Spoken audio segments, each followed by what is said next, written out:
കഴിഞ്ഞ ദിവസം പ്രധാനമന്ത്രി കൊച്ചിയിലെത്തിയപ്പോൾ വലിയ സംഭവ വികാസങ്ങൾ ഉണ്ടാക്കാനൊക്കെ CPM ശ്രമിച്ചു.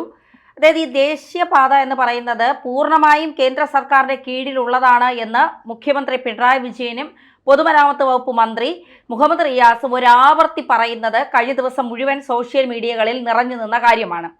എന്നിട്ടും തങ്ങളെ വിളിച്ചില്ല, അവസാന നിമിഷമാണ് പറഞ്ഞത്, മുഖ്യമന്ത്രിയെ മാത്രം വിളിച്ചു, പൊതുമരാമത്ത് വകുപ്പ് മന്ത്രിയെ വിളിച്ചില്ല എന്നൊക്കെ പറഞ്ഞുകൊണ്ട് വലിയ രീതിയിലുള്ള വാർത്തകൾ സൃഷ്ടിക്കാൻ പലരും ശ്രമിച്ചു. അത് ഇന്നലെ തന്നെ പാളി എന്നുള്ളതാണ്. യഥാർത്ഥത്തിൽ ദേശീയപാത ഉദ്ഘാടനത്തിന് പ്രധാനമന്ത്രി വരുമ്പോൾ ഇത്തരത്തിൽ ചില നാടകീയ സംഭവങ്ങൾ ഉണ്ടാക്കാൻ CPM-നെ പ്രേരിപ്പിച്ചത് എന്താണ്? CPM ഇപ്പോൾ ഇലക്ഷൻ വരില്ല, തെരഞ്ഞെടുപ്പ് വരികയാണ്. അവരുടെ മേധാവിത്വം കാണിച്ചുകൊണ്ട് ജനങ്ങളെ പൊട്ടന്മാരാക്കി എത്ര വോട്ട് കൂടുതൽ പിടിക്കണം എന്നുള്ള നെട്ടോട്ടത്തിൽ ഓടുമ്പോൾ പറ്റിയൊരു വിഡ്ഢിത്തരമായിട്ട് ഇത് കാണുന്നുണ്ട്. കാരണം മര്യാദയ്ക്ക് പോയി ആ ഉദ്ഘാടന പരിപാടിയിൽ പങ്കെടുത്ത് പ്രൈം മിനിസ്റ്ററോടൊപ്പം നിന്ന് സഹകരിച്ച് ഇതൊരു വാർത്തയാക്കാതെ പോയിരുന്നു എങ്കിൽ അവർക്ക് ഇതിൽ കൂടുതൽ വോട്ട് ചിലപ്പോൾ കിട്ടുമായിരുന്നു.